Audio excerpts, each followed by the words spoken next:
Alors,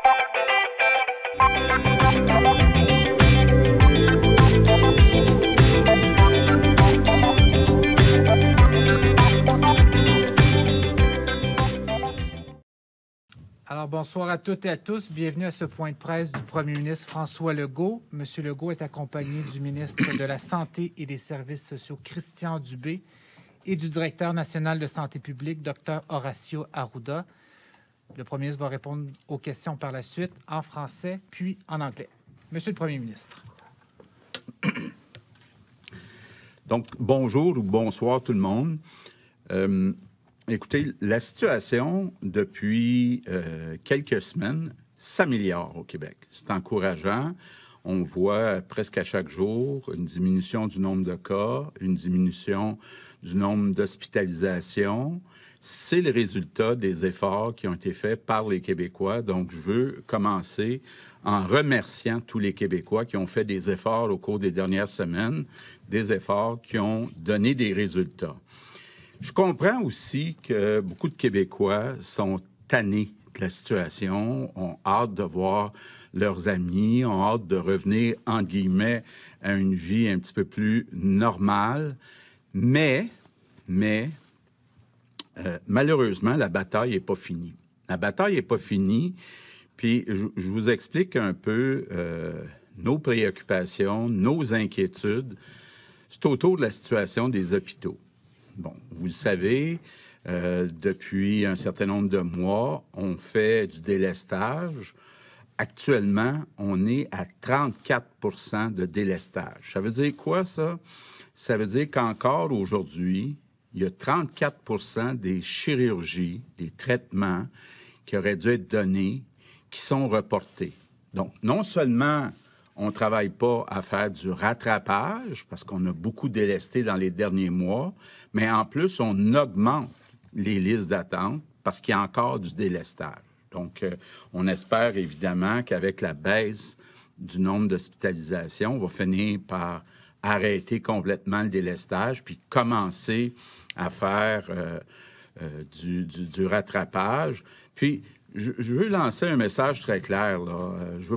On ne veut pas mettre une pression sur les infirmières puis le personnel soignant.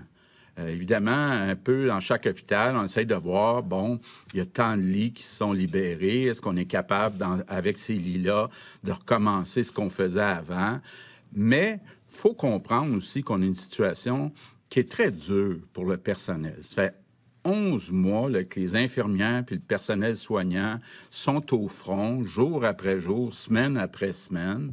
Donc, c'est pas facile de dire, bien là, maintenant, il faut faire du rattrapage. Donc, il faut en faire plus que d'habitude. Donc, il faut arrêter de délester, puis il faut faire du rattrapage. Donc, je veux juste que les Québécois gardent ça en tête.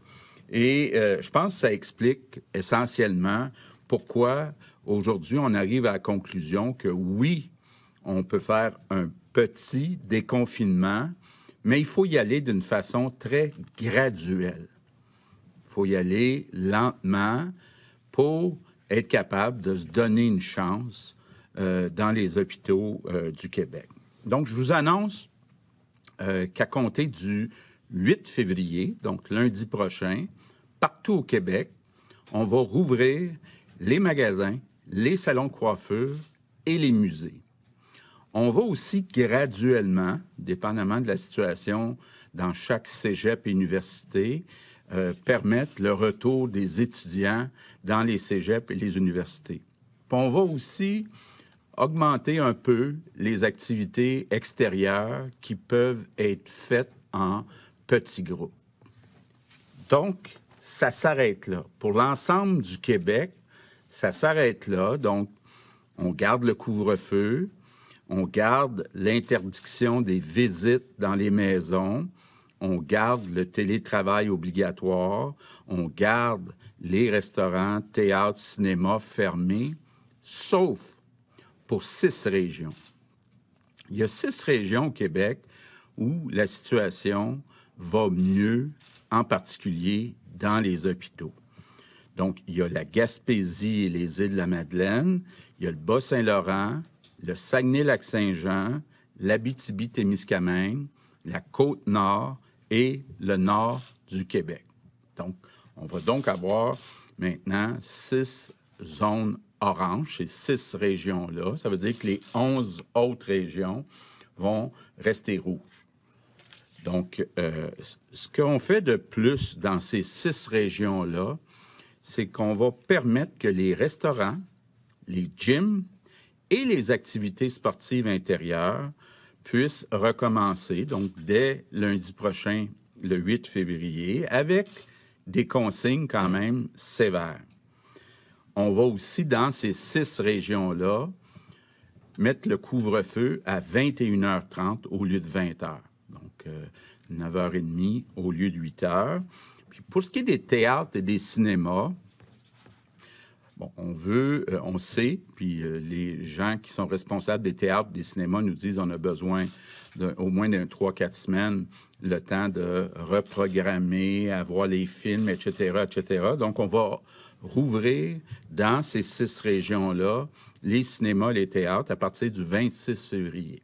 Ça veut dire techniquement que ces théâtres et cinémas vont pouvoir continuer à avoir l'aide financière du gouvernement jusqu'au 26 février, le moment où, selon eux autres, sont capables de recommencer, mais c'est seulement dans les 6 régions. Donc, ce sont les seuls changements qu'on fait.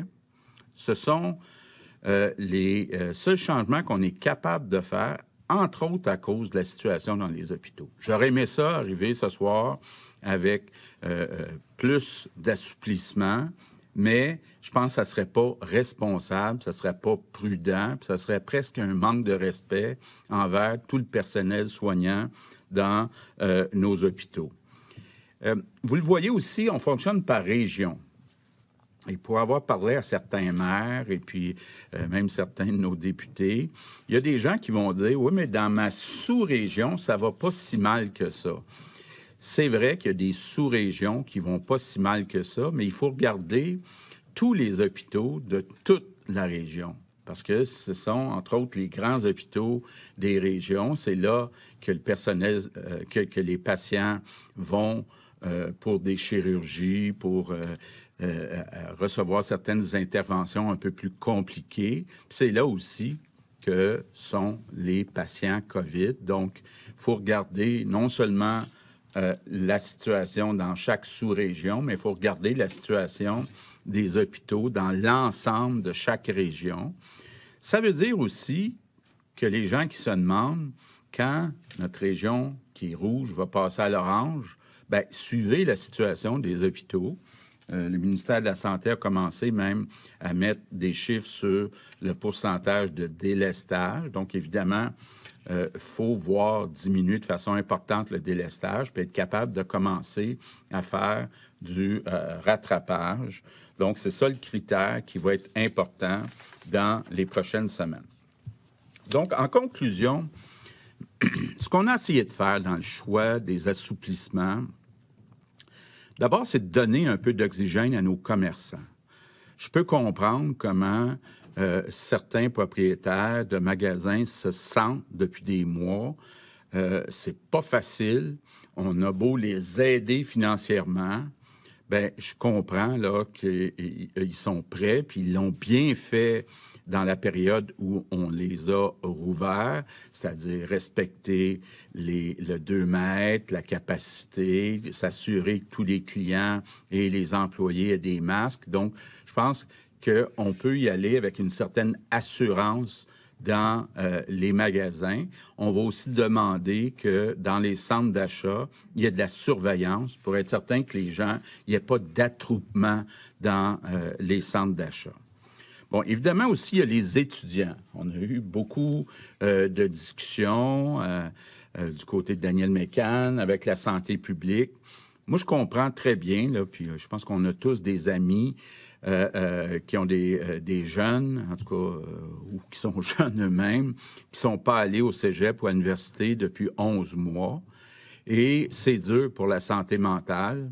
Puis il est temps, à un moment donné, que les jeunes soient capables de voir leurs amis, voir leurs profs, puis voir une certaine activité sociale. Donc, ce qu'on va donner comme objectif, puis évidemment, ça va dépendre de la situation dans chacun des cégeps et des universités. Notre objectif, c'est que les étudiants puissent y aller au moins une fois par semaine.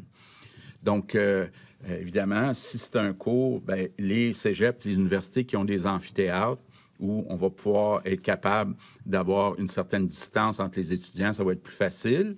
Les cégeps, les universités qui n'ont pas d'amphithéâtre, ça va être plus difficile. Donc, il va falloir ajuster ça, peut-être séparer les groupes.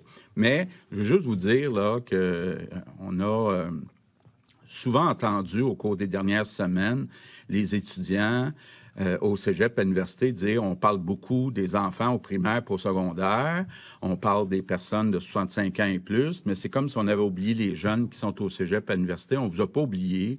Puis, c'est vraiment une priorité là, qui a été discutée à plusieurs reprises avec la santé publique pour qu'ils puissent commencer graduellement à retourner à l'école.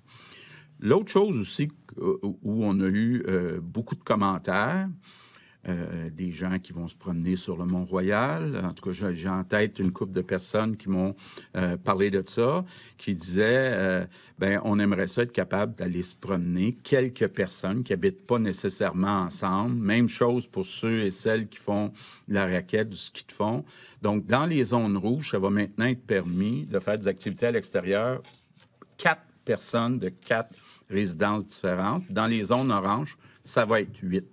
Donc, ça va permettre de commencer à avoir un peu plus d'activité. Il y a moins de risques à l'extérieur. C'est important de continuer à garder le 2 mètres, mais donc, il va y avoir cette permission-là de recommencer les marches.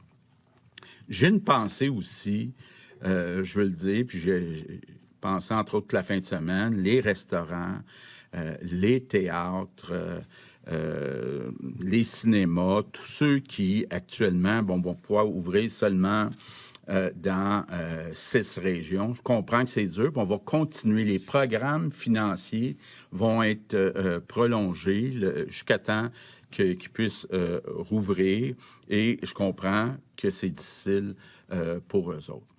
Bon. Un autre point, on va vous revenir dans les prochains jours, les prochaines semaines, c'est la relâche scolaire. Bon, vous avez eu aujourd'hui le ministre de l'Éducation qui vous a dit, oui, il y aura une relâche scolaire. Ça veut dire que les écoles vont être fermées pendant la semaine de relâche.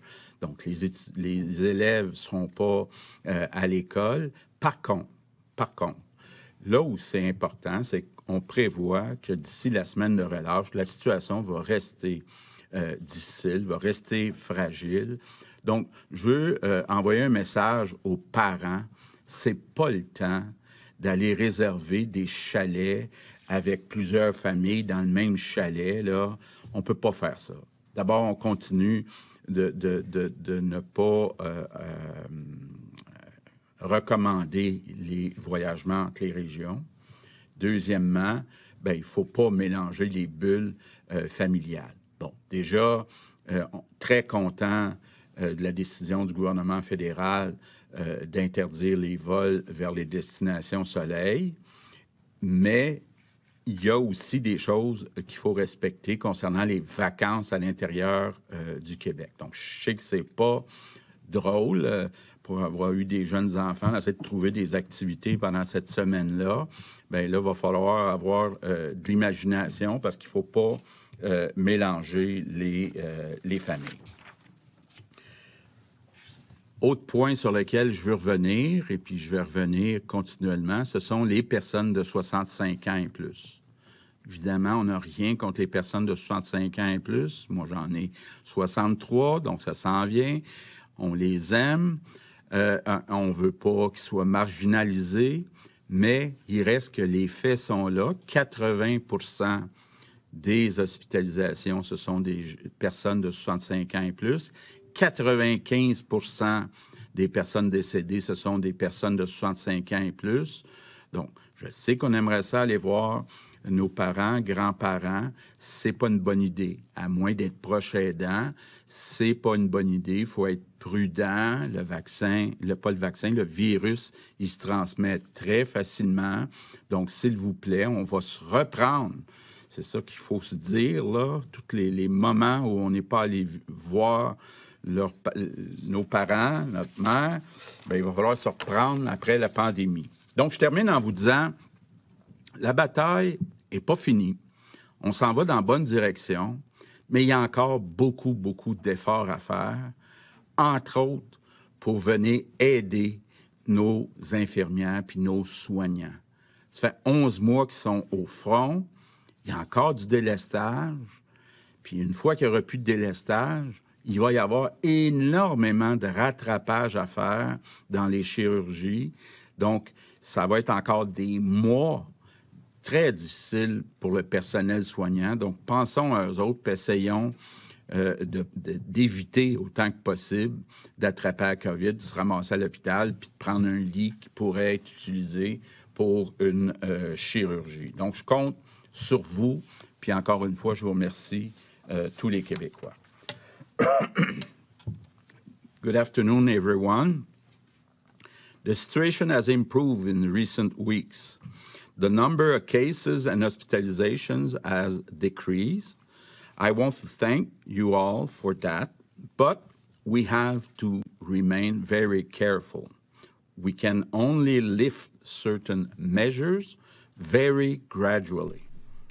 Alors, pendant cette période en anglais, on va faire le retour sur ce qui vient tout juste d'être annoncé avant d'avoir peut-être certaines précisions durant cette période de questions qui va suivre. Bon, entre autres, le premier ministre qui souligne encore la situation dans les hôpitaux, 34% de délestage au Québec. À ce qu'on nous dit. Et là, les mesures qui vont s'appliquer partout au Québec à partir du 8 février, les magasins, donc tout ce qui était considéré comme non essentiel, vont pouvoir ouvrir leurs portes. Les salons de coiffure et les musées également sont visés par cette mesure-là.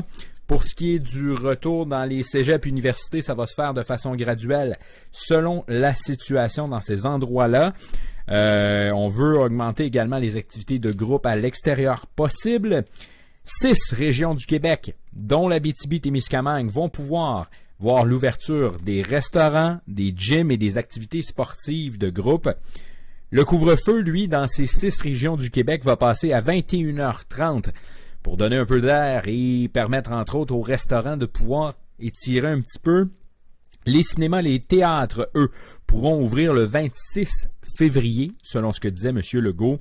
On voulait donner de l'oxygène aux commerçants. Et on va aller à la période de questions, je crois. Bonjour à vous trois. Alors, ma première question pour M. Legault. On se retrouve dans une situation où il y a 2 Québec, là, ceux qui sont en zone orange, ceux qui sont en zone rouge. Vous avez très clairement dit que vous ne recommandez pas aux Québécois de se déplacer d'une région à l'autre, mais vous n'interdisez pas les déplacements. Qu'est-ce que vous dites aux Québécois qui seraient tentés de se louer un chalet dans une autre région ou une chambre d'hôtel? Et à quoi s'exposent-ils s'ils le font? Bon. Bien, écoutez, là, il n'y aura pas de contravention. Il n'y aura pas de barrage routier non plus. Évidemment, rappelez-vous qu'il va y avoir un couvre-feu. Donc, ça veut dire qu'il faut que vous restiez jusqu'à 8 heures, c'est-à-dire que vous soyez revenu à l'intérieur à 8 heures. Mais moi, je vous demande, là, je demande à tous les Québécois d'éviter de voyager d'une région à l'autre, puis d'éviter surtout de louer des chalets plusieurs familles. Je sais qu'il y en a qui ont leur propre chalet, qui vont les fins de semaine. On leur demande d'apporter leur nourriture s'ils tiennent à le faire. Mais pour l'instant, il n'y a pas de contravention de prévu. Ma seconde question concerne le passage d'une couleur à l'autre. Là. Vous avez dit, bon, il y a certaines régions rouges qui veulent savoir quand vont-elles passer à l'orange.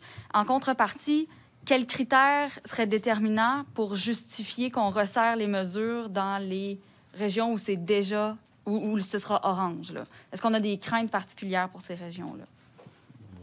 Bon, premièrement, je veux me permettre de remercier les Québécois d'avoir fait respecter les consignes parce que le chiffre qu'on a des derniers jours, c'est l'associé à l'effort de chacun d'entre vous. Donc, ça démontre que les mesures de santé publique fonctionnent quand elles sont appliquées. Donc, un grand merci à tous ceux qui l'ont fait et à ceux qui vont continuer à le faire. Les décisions de changer de palier sont faites par les directeurs de santé publique en lien avec le directeur national, recommandations au gouvernement par après.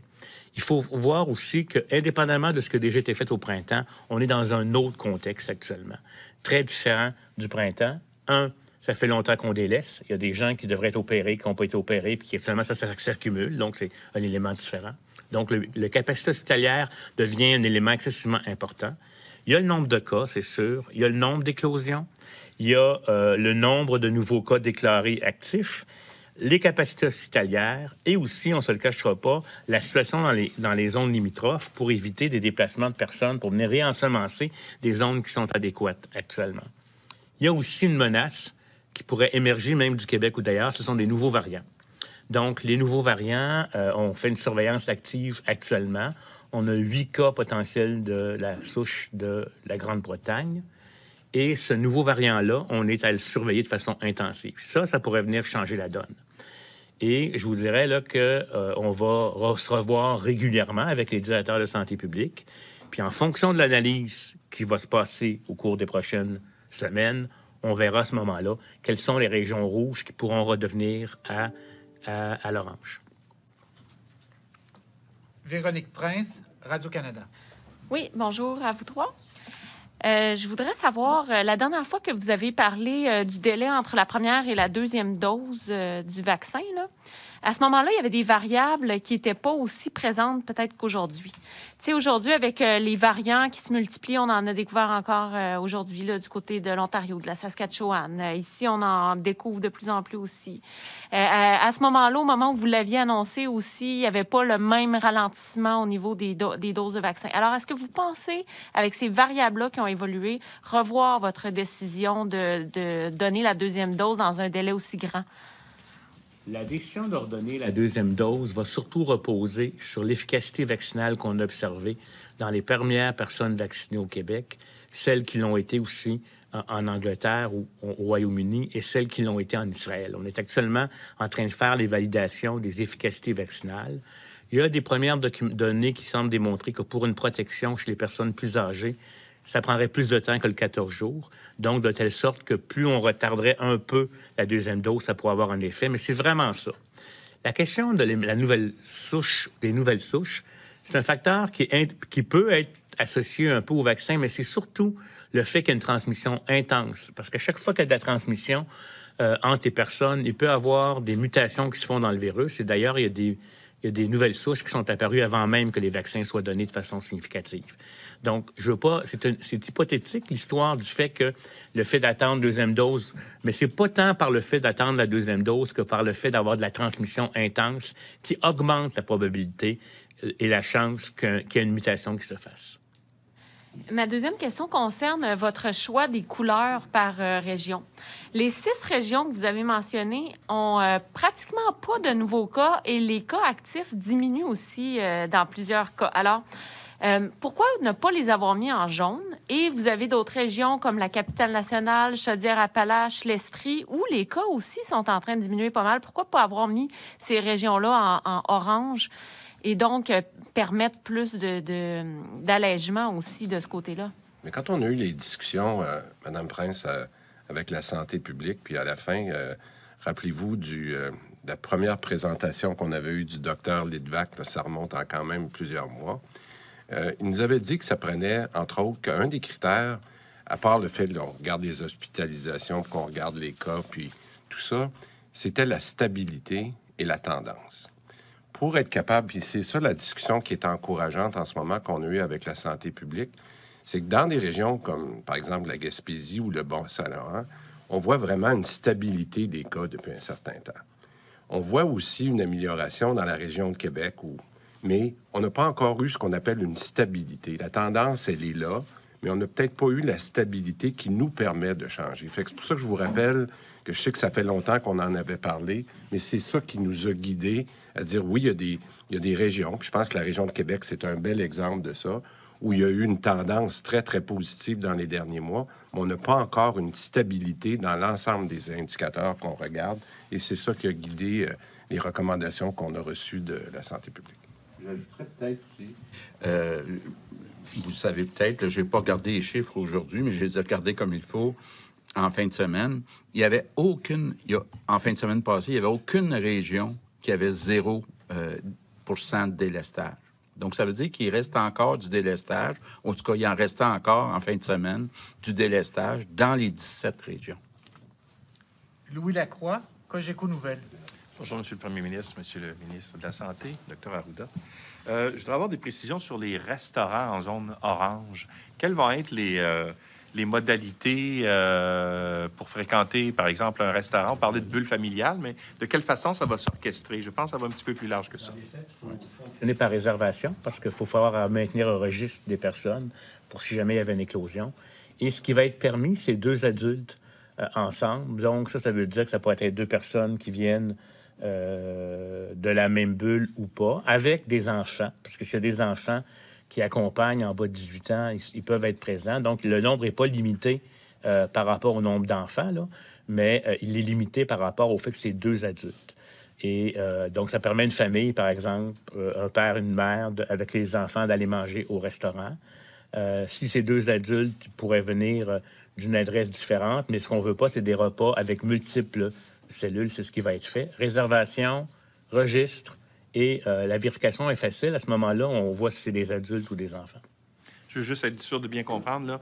Donc, il pourrait y avoir, par exemple, une famille, 2 adultes avec les enfants, mais 2 adultes d'une adresse différente ne peuvent pas venir avec les enfants des autres, là, si je comprends bien. Dans le fond, il faut qu'ils viennent avec leurs enfants à eux, pas les enfants des autres. Non, mais je veux dire, si moi, là, j'ai 2 enfants, ouais. Puis, je sais pas, mes amis ont 2 enfants aussi, mon ami à côté a 2 enfants. Oui, mais tant que c'est 2 adultes, vous pouvez être accompagné de vos enfants respectifs. OK, merci. Donc, c'est important. Là, 2 adultes et leurs enfants par table, OK? 2 mètres entre les tables. Puis réservation, ça vient aussi nous assurer que c'est des gens de la région. M. Lacroix? Oui, j'ai une autre question. Dans les zones oranges, est-ce qu'il est permis à des gens de visiter, par exemple, des familles? Par exemple, je sais pas, moi, aller visiter ma grand-mère, ma tante, je sais pas, moi, en Gaspésie, mettons. Ça, c'est interdit. Pas de rassemblement dans les résidences, c'est ça? Oui, l'intérieur, on maintient les mêmes règles qu'actuellement, pas de rassemblement à la maison. Sauf pour la personne seule qui vient aider quelqu'un, secourir une personne âgée, lui porter l'épicerie, etc. Mais il n'y a pas encore de rassemblement, compte tenu qu'on a démontré que c'est souvent dans ces contextes-là qu'il y a une transmission importante. D'ailleurs, c'est un des effets positifs du couvre-feu parce qu'il diminue la probabilité que les gens se retrouvent chez eux le soir. Geneviève Lajoie, le Journal de Québec. Bonjour, messieurs. Vous avez donc ouvert la porte à ce que les étudiants des cégeps et des universités donc retournent un peu, en tout cas de manière partielle, sur les bancs d'école. Justement, vous souhaitez que ce soit à peu près une journée par semaine, mais les cégeps et les universités, ce sont des établissements autonomes. Donc, est-ce que c'est une demande que vous leur faites? Est-ce que vous les autorisez à faire ça? Ou est-ce que finalement, vous leur ordonnez de permettre aux élèves de retourner une fois par semaine? Bien, pour l'instant, c'est une demande. Évidemment, effectivement, les cégeps, les universités ont une certaine autonomie. Les profs aussi ont une certaine autonomie. Donc, c'est pas si simple que ça, effectivement. Mais on souhaite y aller graduellement. Donc, au début, ça va être sur une base volontaire.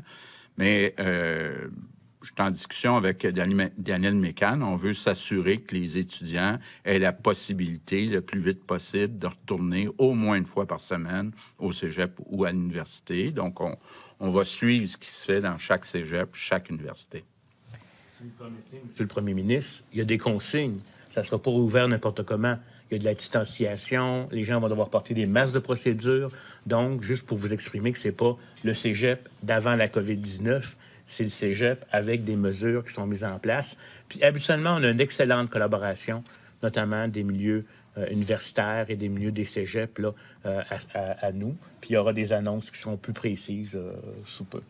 Oui, effectivement. Là, Daniel Mécan va faire un point de presse, je pense, jeudi, pour expliquer ça un peu plus en détail. Peut-être au niveau des centres d'achat. On comprend donc que les centres d'achat, les centres commerciaux vont pouvoir réouvrir aussi. Du flânage, notamment des adolescents dans les centres d'achat. Comment éviter ça? Quelles seront les mesures prises? Bien, je voudrais vérifier, là, mais je pense qu'il peut y avoir des contraventions pour les regroupements dans les centres d'achat. Donc, ça, là, ça ne sera pas toléré. Puis, on a eu des longues discussions parce que il y a certains endroits au Québec où les seuls magasins sont dans des centres d'achat. Donc, si on n'ouvre pas les centres d'achat, on prive les citoyens puis les magasins là, de pouvoir donner des services aux citoyens. Par contre, on va être très sévère sur... puis on va mettre des procédures, puis on a des discussions constantes. Là. Il y a des grands propriétaires de centres d'achat avec qui on parle pour être certain là, que les mesures soient très bien respectées. Il n'est pas question de commencer à avoir des rassemblements dans les centres d'achat. D'achat, comment ça... Il va y avoir des gens qui vont gérer l'accès au centre d'achat, aux aires communes? Là? Il y aura effectivement des surveillants. Oui. Tommy Chouinard, La Presse. Oui, bonjour. D'abord, deux éléments. Premièrement, les résidences personnes âgées. Est-ce qu'il y a quoi que ce soit qui change du côté des résidences pour personnes âgées? Bon. Il y aura aussi un point de presse de la part de Marguerite Blais dans les prochains jours pour expliquer les nouvelles mesures. Il n'y a pas de grands changements, là, mais il va quand même y avoir des nouvelles mesures qui vont être ajustées. Donc, Marguerite Blais va en parler. Là, qu'est-ce qu'on fait avec les salles à manger, avec les activités, dépendamment, est-ce qu'il y a des cas dans dans ce CHSLD ou cette RPA. Donc, Marguerite Blais va venir vous parler d'un prochain jour exactement là, des procédures qui vont être mises en place, des petits changements qui vont être faits dans ces résidences. Et juste pour que je suive bien, là, mais ces petits changements-là, c'est comme pour les cégeps et les universités, dans le fond. C'est réglé, là, il y a des assouplissements, puis ça va être annoncé plus tard cette semaine. Ça, je comprends? Bien, les cégeps, les universités, on est en train de dire que c'est sur une base volontaire. Oui. On donne l'objectif que les étudiants retournent une fois par semaine au cégep à l'université. Dans les CHSLD et les RPA, ça va plus être des règles. Et puis, ça va être très détaillé. Puis, on va vous l'expliquer dans les prochains jours. Au sujet du couvre-feu, maintenant, est-ce que je comprends que le couvre-feu est maintenu jusqu'à une date... c'est comment on détermine ça, là, maintenant? Je veux dire, c'est... On va se donner probablement 2 semaines pour venir vous voir avec des ajustements. Donc, ça veut dire que les règles qu'on vous annonce aujourd'hui là, sont bonnes jusqu'au 22 février. Donc, avant le 22 février, on va venir vous voir pour dire, bien, voici les nouvelles règles. Puis là, ça pourrait arriver qu'on change le couvre-feu, mais pour l'instant, il n'est pas prévu d'enlever le couvre-feu. On trouve que c'est une mesure qui est très efficace pour éviter les rencontres dans les maisons, entre autres avec des personnes de 65 ans et plus. Marie-Michel Sioui, Le Devoir. Bonjour. J'essaie de comprendre l'espèce de gradation que vous faites avec les activités en culture. Peut-être que ma question est pour vous, Dr. Arruda. Est-ce qu'il y a une recommandation claire de la part de la santé publique pour différencier les tournages télé des autres activités culturelles, puisqu'on les a laissés continuer, là, contrairement aux autres activités? Puis, pour les mesures qui sont annoncées aujourd'hui, est-ce qu'on juge, par exemple, que je sais pas, un centre d'achat, c'est moins dangereux qu'une bibliothèque ou qu'une salle de spectacle? Est-ce que vous avez vraiment différencié comme ça les lieux dans vos recommandations? On les a différenciés dans la perspective où chacun des secteurs a des guides particuliers, là. Les éléments de tournage au Québec ont été très rigoureux. D'ailleurs, sur les plateaux, là, quand il y a eu des cas, il n'y a pas eu d'éclosion de fait, contrairement. Donc ça a démontré son efficacité. Maintenant, pour ce qui est entre un centre commercial et, par exemple, une salle de spectacle, il faut comprendre que le risque, et je pense qu'une de vos collègues l'a amené dans les centres commerciaux, c'est le flânage, les rassemblements qui peuvent avoir lieu. Alors qu'habituellement, dans une salle de spectacle, on y va, on s'installe à des lieux fixes. Les gens portent un masque de procédure, n'interagissent pas. Fait que les risques sont associés à ça. Donc, on le fait dans une perspective avec chacun des protocoles très particuliers. Donc, puis on sait que, par exemple, les musées, ce sont souvent des gens qui vont y aller par petits groupes, soit en famille ou en diade de 2. Ils sont dans des salles, il y a de la surveillance, il y a un moyen de contrôler l'affluence. Et c'est pour ça que, dans les faits, comme dit le premier ministre, il ne faut pas que la zone de centre d'achat devienne une zone de flanage. Ce n'est pas une zone d'arrêt.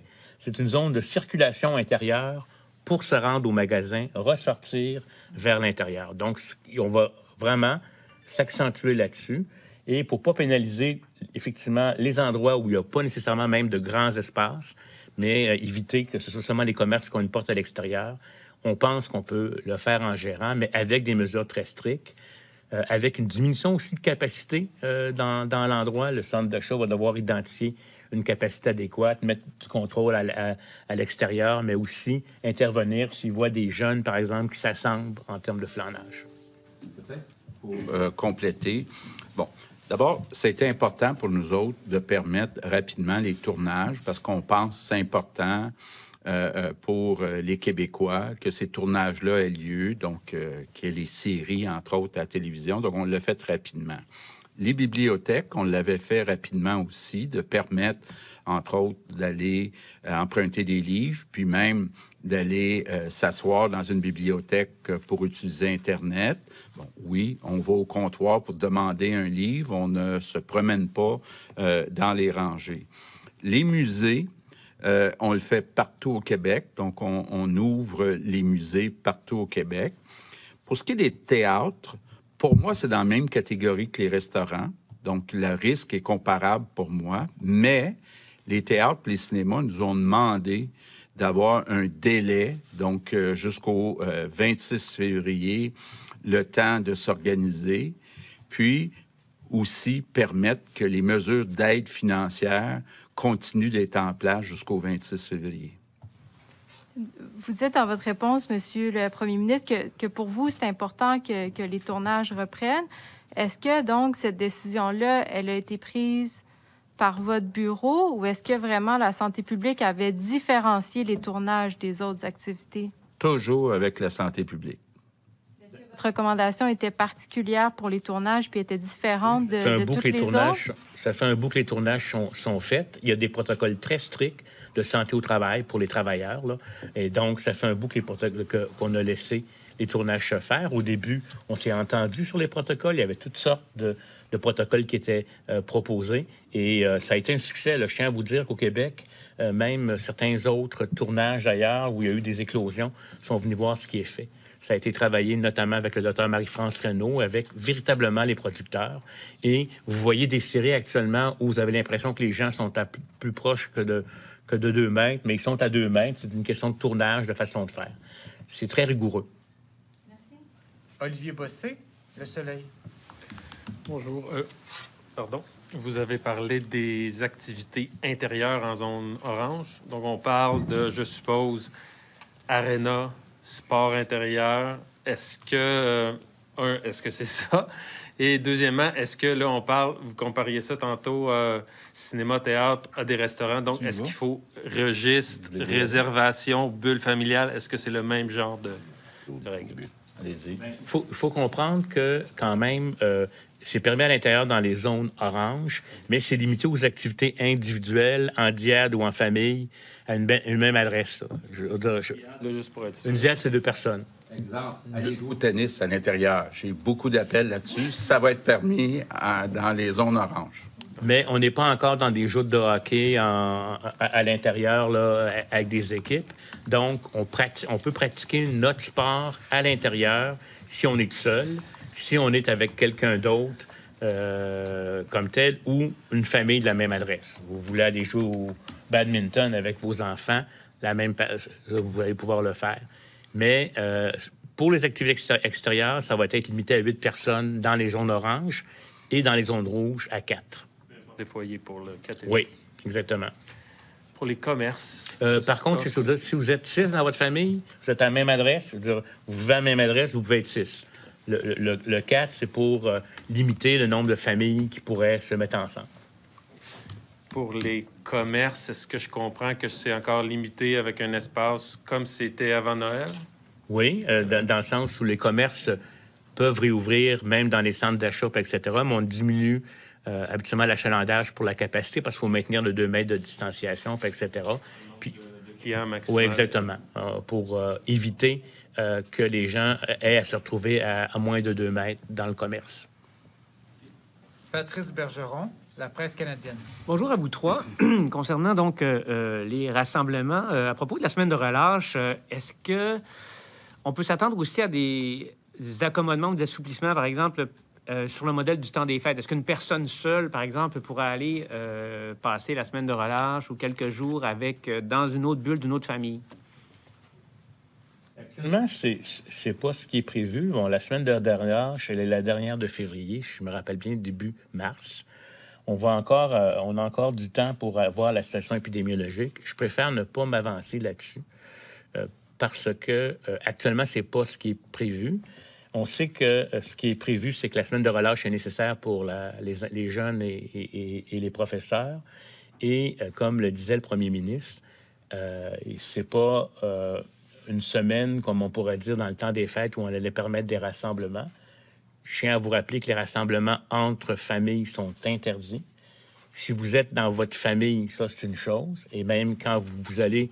En théorie, vous n'êtes pas supposé de vous comporter différemment de votre couleur. Si vous allez dans du orange, vous ne devriez pas aller au restaurant dans du orange, parce que, dans le fond, vous venez du rouge. Et là, à ce moment-là, les gens qui ont un chalet amènent leur bouffe, etc. Mais dans les fêtes, la semaine de relâche, elle devra être très... Il va y avoir des musées d'ouverts, le biodôme va être ouvert, il y a des jardins botaniques qui vont être ouverts, ce genre d'activité-là qui va pouvoir se faire. Mais on encourage à le faire dans votre territoire et c'est surtout pas le temps que 4 familles se louent un chalet dans une autre région. C'est vraiment pas l'objectif. Monsieur le Premier ministre, vous l'avez dit tout à l'heure, les tournages, c'est important pour les Québécois. Donc, le Canadien aussi, je pense que vous savez que c'est important pour les Québécois. Les bibliothèques, les bibliothèques, c'est mieux important. Mieux que le référendum. Ouais. Vous voulez qu'on revienne là-dessus? Mais les musées, c'est important, vous l'avez dit. Par contre, vous dites donc les coiffeuses aussi vont pouvoir reprendre l'activité. Mais qu'est-ce que vous dites aux gens qui, eux, pensent que le gym, c'est important pour eux, par exemple? Et que le yoga, le gym, c'est moins dangereux que de se ramasser au salon de coiffure, par exemple. Qu'est-ce qui fait qu'un gym est moins essentiel que de se faire couper les cheveux, par exemple? Mais heureusement, je veux dire, pour des zones oranges, les gyms vont être ouverts parce que ce sont Par contre, ce qui ne sera pas permis, là... OK. Mais là, comme je vous dis, on verra qu'est-ce qu'il y en est. Actuellement, avec l'intensité d'activité qu'il y a dans le rouge, c'est interdit à l'intérieur. Les gens peuvent faire du sport à l'extérieur. Je comprends le besoin de plusieurs. Plusieurs d'entre nous en avons effectivement besoin. Mais ça sera à réévaluer en fonction. Comme je vous le dis, là, on n'est pas fixé actuellement pour dire que ça va se prolonger au-delà très longtemps. Mais cette période-là de stabilité, comme on a dit, là, parce que, vous savez, là, cette stabilité au cours de 2-3 semaines sur les indicateurs est essentielle aussi pour permettre au système de soins de repartir, à mon avis, plus haut, puis en souhaitant qu'on n'aura pas des surprises avec la nouvelle souche. Ou les nouvelles souches, excusez-moi. Juste être bien clair, là, je souhaite le plus vite possible qu'on puisse recommencer les gyms, les sports à l'intérieur et tout ça, mais on n'a pas l'accord de la santé publique. Je cède maintenant la parole à François Carabin de Métro. Oui, bonjour, messieurs. D'abord, M. Legault, le ministre de l'Économie, avait évoqué des ajustements possibles au programme d'aide adressé au commerce en zone rouge si le confinement se prolongeait. Là, vous annoncez un confinement qui se prolonge. De ce fait, est-ce qu'on peut s'attendre à une bonification des mesures d'aide au commerce en zone rouge qui restent fermées? Bien, je sais que le ministre de l'Économie travaille là-dessus, on discute avec le ministre des Finances. Donc, je sais qu'il souhaiterait ajouter des mesures. Là, donc, on va voir dans les prochains jours. Merci. Et vous avez fait allusion au délestage. J'aimerais savoir, monsieur le ministre de la Santé, à quel point est-ce qu'on déleste encore dans le Grand Montréal, là, si vous avez un pourcentage précis?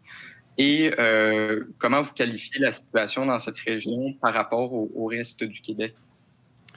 Bien, écoutez, la moyenne québécoise en ce moment, comme le premier ministre l'a dit, elle est à 34 %, c'est-à-dire que ça, c'est pour l'ensemble du Québec. Donc, ça veut dire qu'on retarde à peu près une chirurgie sur 3. Alors, si on fait habituellement 2000 chirurgies par jour, pour vous donner un exemple, là, c'est-à-dire qu'en ce moment, il y a 700 chirurgies à chaque jour qui sont reportées lorsqu'on est à 33 %. Donc, c'est quand même énorme. Alors, c'est pour ça que c'est un de nos critères. Maintenant, dans la région, j'ai expliqué, là, je regarde là, dans maintenant les documents là, qui nous sont mis à jour tous les jours. Pour la région de Montréal, lorsqu'on prend au lieu d'être à 34 %, on est à peu près à 50 % dans la grande région de Montréal. Le seul avantage que l'on a, c'est qu'on a été capable, avec les ententes, les cliniques privées, de diminuer ce pourcentage-là d'à peu près 10 %. Donc, au cours des prochaines semaines, lorsqu'on va publier ces mises à jour-là, on vous le publiera pour vous tenir informé, mais aussi on tiendra compte des 22 ententes avec les cliniques privées que l'on a signées qui nous aident à minimiser l'impact de notre délestage.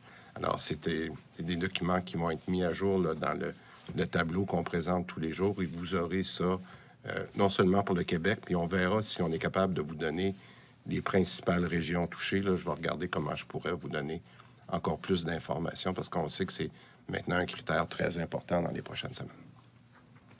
Merci. On va maintenant passer aux questions en anglais. Maya Johnson, CTV. Good evening, Premier Legault and Dr. Alors voilà, c'est la fin de cette portion en français du point de presse. Le temps de retourner, voilà, comme ça ici. Laissez-moi faire 2-3 petits tours de passe-passe. Malheureusement, nos questions, on avait quelques questions qui avaient été envoyées. Malheureusement, elles n'ont pas été posées. Mais bref, ce qu'il faut savoir, c'est que quand les points de presse sont à l'Assemblée nationale, c'est la tribune de presse et les membres de la tribune de presse qui ont la priorité sur ces questions. Mais vous en avez des questions à la maison et vous êtes nombreux à en avoir. Je vais aller tout de suite répondre à la question de Sabrina Lavoie. Qu'en est-il du secondaire 3, 4 et 5? Pas de changement. Ça reste comme durant le mois de confinement qu'on vient de vivre. Il n'y a pas de changement à ce niveau-là. La question de Yannick Champagne, zone orange. On a-tu le droit à 6 personnes comme on avait le droit avant le temps des fêtes? La réponse, c'est non. Les visiteurs sont interdits à la maison. On demeure comme c'était durant le dernier mois de ce qu'on vient de vivre. Vous ne pouvez pas voir de gens à la maison, à l'intérieur, à l'exception d'un visiteur pour recevoir un soutien, un service ou pour visiter une personne qui habite seule. Donc, une personne qui habite seule peut visiter une personne qui habite seule ou une personne seule peut visiter une personne seulement. On va faire le tour de ces mesures puisqu'on les a devant nous à l'instant. Vous remarquerez que je descends les yeux vers mon écran puisqu'elles viennent tout juste d'être placées en ligne. Donc, pour ce qui est du couvre-feu, palier orange, tout simplement de 21h30 à 5h au lieu de 20h. On se donne un petit peu plus d'air. Rassemblement interdit dans le palier orange. Ça demeure comme c'était durant le dernier mois. Les activités organisées dans un lieu public, on pense entre autres à des spectacles, pas tout de suite. Activités, festivals et autres, pas tout de suite. Exception en ce moment pour les activités dans les lieux publics, on parle des funérailles civiles qui sont limitées à 25 personnes. Ça demeure. Il n'y a pas plus de changement de ce côté-là. Au niveau des lieux de culte, ils sont ouverts, maximum de 10 personnes à l'exception des funérailles qui sont limitées à 25 personnes. Et pour ce qui est du palier orange dans lequel l'Abitibi-Témiscamingue se transporte, les lieux sont ouverts, mais toutes les activités religieuses sont limitées à 25 personnes maximum et à une seule séance. Les restaurants, eux, vont pouvoir ouvrir en zone orange. Par contre, un maximum de 2 adultes par table qui peuvent être accompagnés de leurs enfants d'âge mineur. Il n'y a pas de problème de ce côté-là. Un registre des clients doit être tenu. Seuls les clients avec la preuve de résidence dans la région de l'établissement ont accès. À l'exception de la restauration rapide, la réservation est obligatoire. Donc ça, c'est un ajout qui a été fait. Pour ce qui est des bars, ça demeure fermé durant au moins les 2 à 3 prochaines semaines de ce qu'on en comprend. Les musées, eux, vont pouvoir être ouverts en zone orange dans le respect des mesures en vigueur. Les cinémas, eux, vont pouvoir ouvrir leurs portes le 26 février prochain dans le respect des mesures en vigueur. Le port du masque de procédure est obligatoire dans ces établissements-là. Vous devrez donc, si vous allez au cinéma à partir du 26 février, porter le masque de procédure.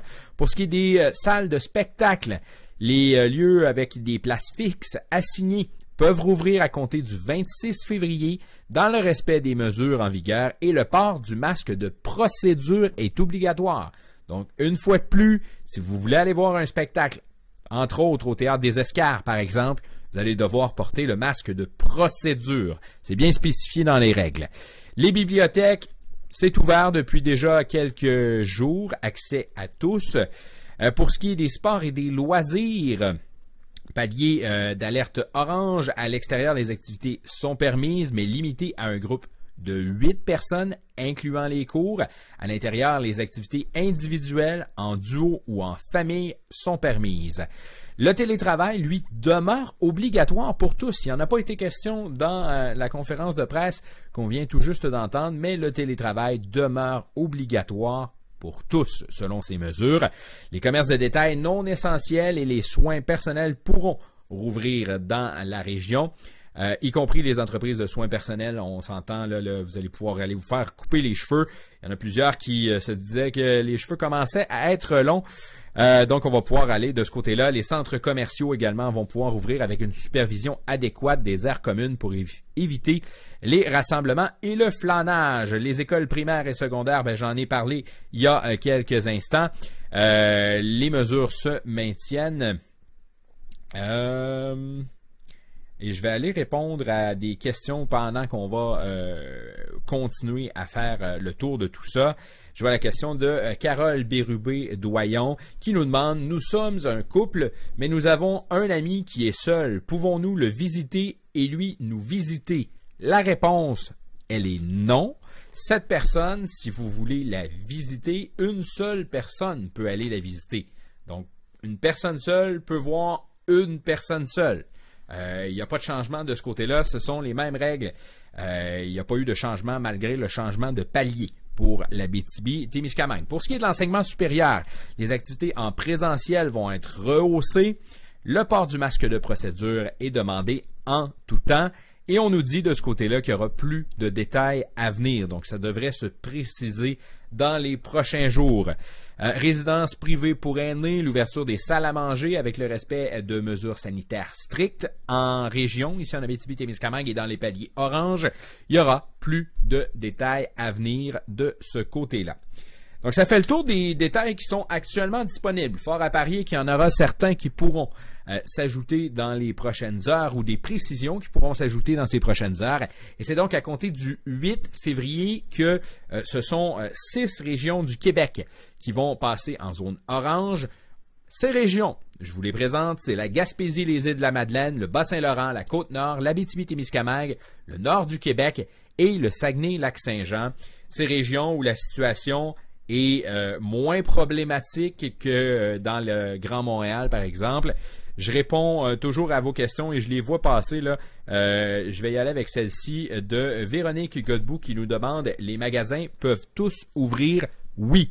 Donc, les commerces, essentiels ou non, pourront ouvrir leurs portes, mais seulement à partir du 8 février. Donc, les nouvelles mesures s'appliquent à partir du 8 février seulement. Donc voilà, ça fait pas mal le tour de ce qui va s'appliquer à partir du 8 février. Je vous le rappelle, le couvre-feu qui sera reporté à 21h30 du côté de l'Abitibi-Témiscamingue, entre autres, et dans ces zones oranges. Donc, n'allez pas vous méprendre, ce n'est pas exactement les mêmes mesures qu'en zone orange avant les fêtes. Entre autres, les bars sont fermés, les rassemblements sont interdits. Ce sont certaines modifications qui ont été apportées par le gouvernement du Québec dans cette carte de zone orange. Et on verra l'évolution de tout ça un peu plus loin en février. Le gouvernement Legault qui devrait faire d'autres annonces selon l'évolution de la situation un peu partout au Québec et dans les différentes régions qui auront le statut orange dans les prochains jours. Alors voilà, mesdames, messieurs, je vous souhaite une excellente fin de journée. Je vous invite à télécharger notre application Médiaté Plus. On va tenter de vous tenir au courant également sur nos pages Facebook et à Médiaté Télé des différents développements qu'il va y avoir dans les prochaines semaines. Et voilà, donc je vous souhaite une excellente fin de journée.